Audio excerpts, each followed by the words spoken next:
नमस्कार, मैं हूं आपके साथ अली मतर। जोहार। झारखंड में बात करते हैं सबसे पहले झारखंड में मचे सियासी हलचल की।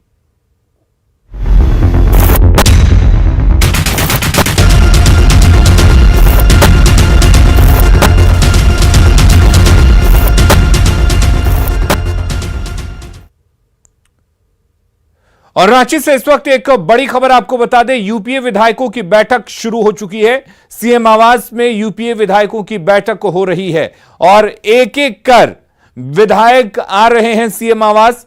यूपीए विधायक एकजुट हैं। जेएमएम का यह कहना है कि यूपीए के तमाम विधायक एकजुट हैं और ये तस्वीरें देख सकते हैं। इससे पहले भी बैठक हुई। यह दूसरी बार है जब यूपीए के बैठक सीएम आवास पहुंच रहे हैं और एक एक कर विधायकों के पहुंचने का सिलसिला जारी है। इससे पहले दोपहर में जो बैठक बुलाई गई थी उसमें करीब 40 विधायक पहुंचे थे। रवि एस नारायण हमारे साथ जुड़े हुए हैं। रवि, लगातार दिन में दूसरी बार सीएम बैठक ले रहे हैं यूपीए विधायकों की। समझा जा सकता है कि मामला गंभीर है और किसी भी तरह का कोई भी रिस्क जेएमएम यूपीए लेना नहीं चाहती।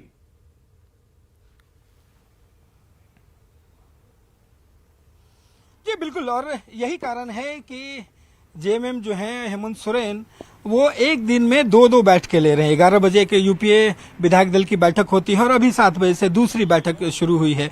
और यहाँ पर साफ झलकता है कि एक जो डर है, अंदर से जो डर है, किसी ढंग से कोई विधायक टूटे ना, ही कि कोई विधायक जो है वो कहीं से खिसके ना, और इसे लेकर के ही एक दिन में 2 बैठकें की जा रही है। और एक ढंग से कहें कि जो संख्या है वो देखा जा रहा है और एकजुटता दिखाने की कोशिश है कि हम तमाम यूपीए के जो विधायक हैं वो एक ही साथ हैं। देखिए, यहाँ पे हेमंत सोरेन और ये जो गठबंधन की सरकार है इसकी एक मुश्किलें और है, क्योंकि यहाँ पे जब कहा गया कि कल राज्यपाल के पास जो है वो निर्वाचन आयोग से, चुनाव आयोग से आ गया बंद लिफाफे में।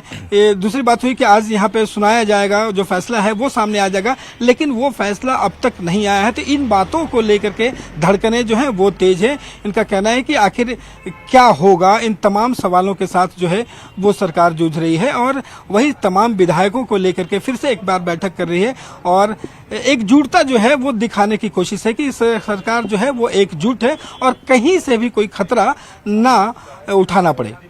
रवि, सवाल यह भी है कि दोपहर में जो बैठक हुई थी उसमें करीब 40 विधायक पहुंचे थे, लेकिन अगर अभी की बात करें तो अभी के बैठक में कितने विधायक पहुंचे हैं?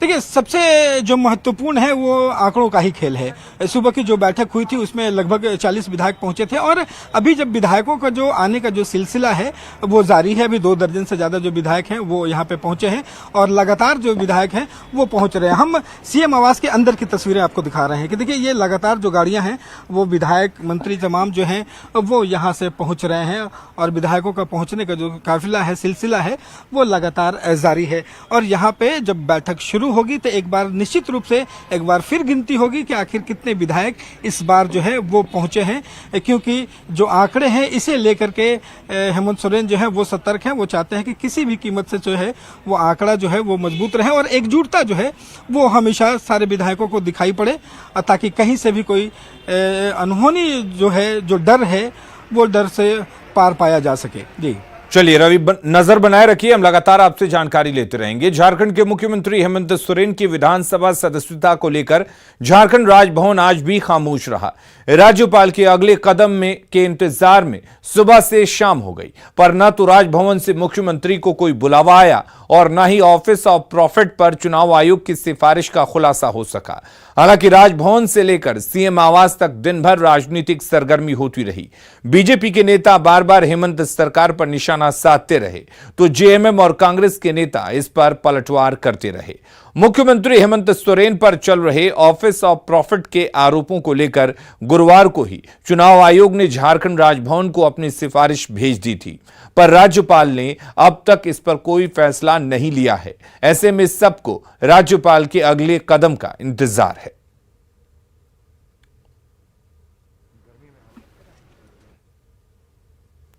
तो रांची में मची राजनीतिक उथल पुथल के बीच मुख्यमंत्री हेमंत सोरेन लगातार लातेहार के टुटुआ पानी भी गए, जहां विकास मेले को संबोधित करते हुए उन्होंने बीजेपी पर जमकर हमला बोला। मुख्यमंत्री हेमंत सोरेन ने कहा कि उन्होंने झारखंड की खनिज संपदा की लूट का विरोध किया तो केंद्र सरकार ने उनके पीछे जांच एजेंसियां लगा दी, पर वो इससे डरने वाले नहीं हैं। खनिज संपदा को भी लूटने की तैयारी चल रही थी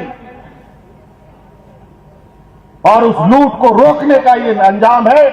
ये इन लोगों ने हमारे पीछे विभिन्न एजेंसियां लगाकर हमें रोकने का प्रयास किया है। इसलिए कानूनी कार्रवाई से हमारे आवाज नहीं रुकने वाले।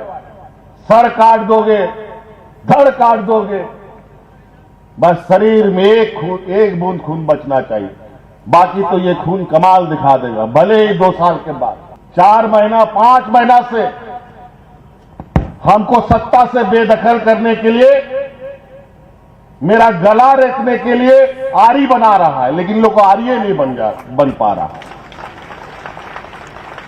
जो चीज से आगे बढ़ता है वही लोग का टूट जाता है। इधर ये लोग मेरा सरकार गिराने में लगा, कभी police, ED, income tax, Lokpal, CBI. जब राजनीतिक जन समर्थन ये लोग नहीं जुटा पाते हैं तो अपने इन एजेंसियों को आदेश देकर हमारे पैरों पर बेड़ियां बांधना चाहते हैं, लेकिन हमें इसकी चिंता नहीं है। झारखंड में चल रही राजनीतिक उथल पुथल के बीच बीजेपी नेता बाबूलाल मरांडी ने कहा कि हेमंत सरकार अपने कर्मों का फल भुगत रही है, तो बीजेपी सांसद निशिकांत दुबे ने कहा कि झारखंड संवैधानिक संकट की ओर बढ़ रहा है। ऐसे में बेहतर यही होगा कि झारखंड में मध्यावधि चुनाव कराए जाएं। वर्ष में शायद ये पहली घटना होगा या पहला व्यक्ति होंगे श्री हेमंत सोरेन जी जो अपने नाम से गदान के लिखते, तो गैर कानूनी है, गलत किए हैं आपने, भ्रष्ट आचरण में ही आता है, तो उसकी सजा तो उसके तहत जो है वो मिलेगी। कि भारतीय जनता पार्टी चुनाव चाहती है, मध्यावधि चुनाव चाहती है, मिड टर्म पोल चाहती है, क्योंकि मुख्यमंत्री के ऊपर एक बड़ा आरोप है और मुख्यमंत्री को इस्तीफा देके मिड टर्म पोल पे जाना चाहिए। झारखंड में बढ़ती राजनीतिक सरगर्मी के बीच रिजॉर्ट पॉलिटिक्स की हवा उड़ने लगी है। बीजेपी सांसद निशिकांत दुबे ने आरोप लगाया कि हेमंत सरकार को अपने विधायकों पर ही भरोसा नहीं है, इसलिए आने वाले कुछ दिनों में राज्य सरकार अपने विधायकों को 3 बसों में भरकर छत्तीसगढ़ ले जाने की तैयारी कर रही है। पर कांग्रेस ने बीजेपी के इस आरोप को सिरे से खारिज कर दिया है। उनको अपने विधायकों पर भी भरोसा नहीं है और जो मेरी सूचना अभी आ रही है उन्हीं की पार्टी के सूत्रों के हिसाब से कि 3 बसों से सारे विधायक जो है वो छत्तीसगढ़ का कोई बारामूदा जगह है वहाँ उन लोगों को ले जाया जा रहा है, तो इसका मतलब कि उनको अपने विधायकों पर भी भरोसा नहीं है। तो काफी बड़ा संवैधानिक संकट। हम अपने विधायकों को बचाने के लिए कभी ऐसा कोई इंस्टांस आया होगा मुझे नहीं याद है, लेकिन मैं इतना दावे के साथ कह सकता हूं यहाँ इसकी कोई जरूरत नहीं है और ना हम इस पर कोई विचार कर रहे हैं। इसलिए फिर शाम में एक बार हमारे विधायक पूरे भरोसे के साथ और संजीदगी के साथ खड़े हैं। रांची के मुख्यमंत्री आवास में दिन भर राजनीतिक हलचल होती रही। सीएम हेमंत सोरेन ने यूपीए के सहयोगी दलों के साथ बैठक की, जिसमें जेएमएम, कांग्रेस और आरजेडी के 42 विधायक शामिल हुए। दोपहर बाद यह मीटिंग खत्म हो गई, पर तमाम विधायकों को रांची में ही रहने की हिदायत दी गई। जब मीडिया ने सवाल किया तो जेएमएम ने बीजेपी के 16 विधायकों के संपर्क में होने का दावा करके सबको चौंका दिया। हमारा विधायक तो हमारा तो इंटैक्ट सारे विधायक आए हैं, आप देख लीजिए। देखिए हमारा सारे विधायक यहाँ पर हैं, 3 विधायक कलकत्ता में हैं, वो निलंबित है, जरूरत पड़े तो उसको भी ला सकते हैं। जिस तरीका का अत्याचार हो रहा है इसके खिलाफ संघर्ष करेंगे, लड़ेंगे, न झुके हैं न झुकेंगे, और जो भी जुल्म होगा हर जुल्म सितम सहकर भी झारखंड की अस्मिता को बचाएंगे। हमारे पास पूर्ण बहुमत है तो हमें क्यों चिंता करना है? जिनको ज्यादा चिंता हो रही है उनकी चिंता स्पष्ट रूप से दिख रही है। छत्तीसगढ़ जाने की बात हो रही है, कहा जा रहा है दोबारा सामने बैठक होगी क्या? उसको लेकर हम यही हैं, हमारे माननीय मुख्यमंत्री यही है, पूरे सारे विधायक यही हैं। देखिए बैठक में कौन पहुंचा नहीं पहुंचा ये आपको चिंता करने की जरूरत नहीं है। हम 50 से ज्यादा की राज्य की जनता पूरी तरह से, राज्य की जनता एक पांव पर खड़ी है हमारे साथ। अगली खबर का रुख करते हैं। बोकारो में शिक्षा के मंदिर में गुरु शिष्य रिश्ते तार तार हो गए। प्रिंसिपल पर लगे छात्राओं से अश्लील हरकत के आरोपों ने अभिभावकों का गुस्सा भड़का दिया, पर प्रिंसिपल आरोपों को नकार रहे हैं। शिक्षा के मंदिर में अश्लील हरकत, गुरु शिष्य रिश्ते हुए तार-तार, प्रिंसिपल पर लगा छेड़छाड़ का आरोप।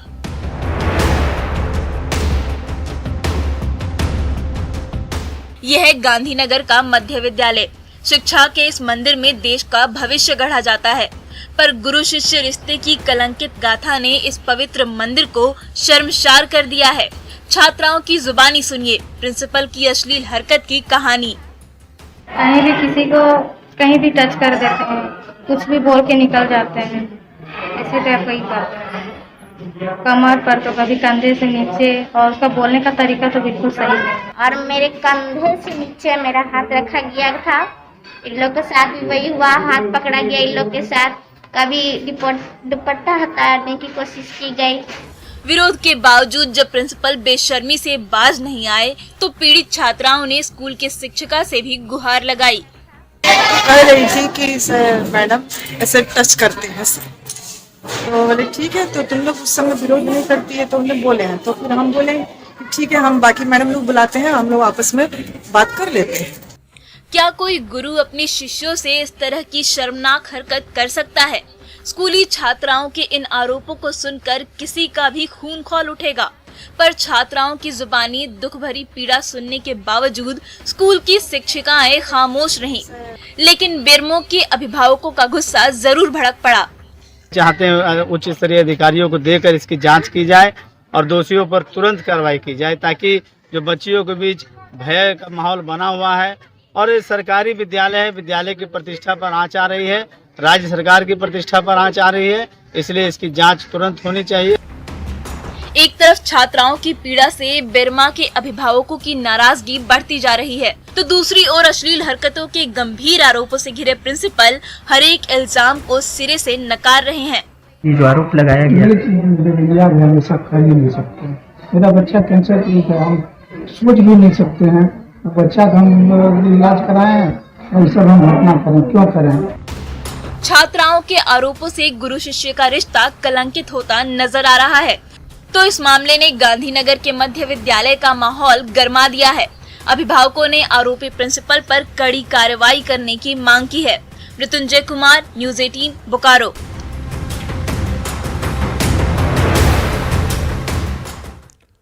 और न्यूज़ 18 सवाल पूछता है कि आखिर शिक्षा के मंदिर में क्यों इस तरह की हरकतें हो रही हैं? शिक्षा का मंदिर आखिर क्यों कलंकित हुआ?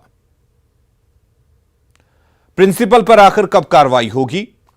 सवाल यह भी कि आखिर जिन बच्चियों ने आरोप लगाया है उनको इंसाफ कब मिलेगा?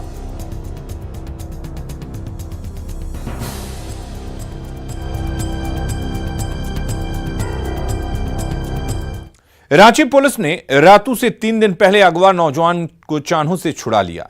युवक की रिहाई के बदले 25 लाख रुपए की फिरौती मांगने वाले 5 अपराधी भी पकड़े गए हैं।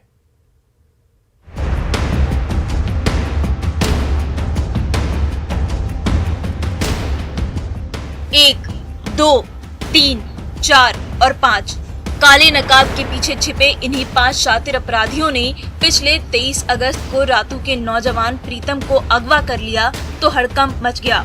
परेशान परिजन बेटी की सलामती की प्रार्थना कर रहे थे, तभी अपराधियों ने फोन करके 25 लाख रुपए की फिरौती मांग दी, तो रातू पुलिस तुरंत एक्टिव हो गई। तकनीकी सेल की मदद से चान्हों में लोकेशन मिला और वारदात के तीसरे दिन ही प्रीतम परिजनों के बीच था और 5 अपराधी सलाखों के पीछे। सीनियर एसपी हम मॉनिटर करते रहे, चूँकि यदि अगर ये टीम लिंक जैसे हम लोगों को मिला तो टीम चान्हों में चूँकि ले जाकर इसको छिपा कर रखा हुआ था और जाकर उनको रिकवर हम। होनहार वॉलीबॉल खिलाड़ी प्रीतम घर लौट रहे थे, तभी 5 अपराधियों ने उसे घेर लिया और नशा सुंघा कर बेहोश कर दिया। रातों रात उसे चान्हों के सुनसान घर में ले गए और वहीं से फिरौती के लिए फोन लगाया, पर रांची पुलिस की टेक्निकल टीम ने समय रहते अगवा युवक का पता लगा लिया। यही नहीं, 5 अपराधियों के मोबाइल, गमछा, नशीली दवा, टैब और कई खतरनाक हथियार जब्त कर लिया। घटना में प्रयुक्त मोबाइल फ़ोन 6 अलग से इस पर रैंसम कॉल किया हुआ था। अपहरित का मोबाइल है, अपहरित का हाथ पर बंधने में प्रयुक्त 3 बच्चा है जो भी है उसका FSL, सारा चीज़ों का FSL हम लोग जाँच कराने के लिए टीम हम लोग को लगी हुई है। रांची पुलिस की तत्परता से अपराधियों के चंगुल में फंसा नौजवान समय रहते वापस लौट आया और 5 अपराधी पकड़े गए तो परेशान माता पिता ने भी राहत की सांस ली। ओम प्रकाश, न्यूज़ 18, रांची। रामगढ़ में झुंड से बिछड़े हाथी ने उत्पात मचा रखा है। गली मोहल्लों से लेकर शहरों में भटकते हाथी को देखकर ग्रामीण भयभीत हैं। हाथी के सैर सपाटे की तस्वीरें CCTV में कैद हो गई हैं।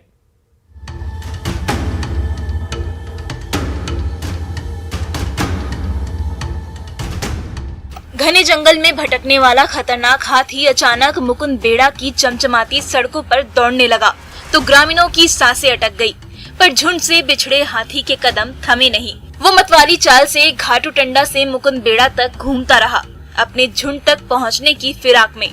कभी सुनसान सड़क पर दौड़ता रहा तो कभी किसी मोड़ से गुजरता रहा। रात के अंधेरे में गजराज की मटर गश्ती की ये तस्वीरें वहां लगे CCTV कैमरे में कैद हो गई।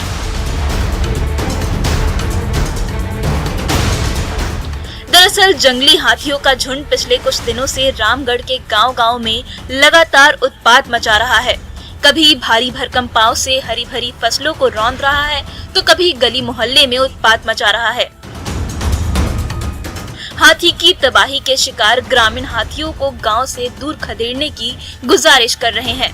वन विभाग से मदद की गुहार लगा रहे हैं पर ना कोई मदद मिल पा रही है और ना ही जंगली हाथियों के उत्पात से ही मुक्ति मिल रही है। जबकि झुंड से बिछड़ा ये हाथी एक गली से दूसरी गली और एक सड़क से दूसरे सड़क पर हुड़दंग मचाए जा रहा है। अपने समूह से दूर ये हाथी और ज्यादा खतरनाक हो गया है और बार बार रामगढ़ के गली मोहल्ले में तबाही मचाता हुआ घूम रहा है। तो गजराज से आतंकित ग्रामीण घरों के अंदर कैद होने को मजबूर है। पर जब तक ये हाथी वापस जंगल नहीं लौटेगा तब तक तबाही और बर्बादी का सिलसिला नहीं थमेगा। जावेद खान, न्यूज़ 18, रामगढ़।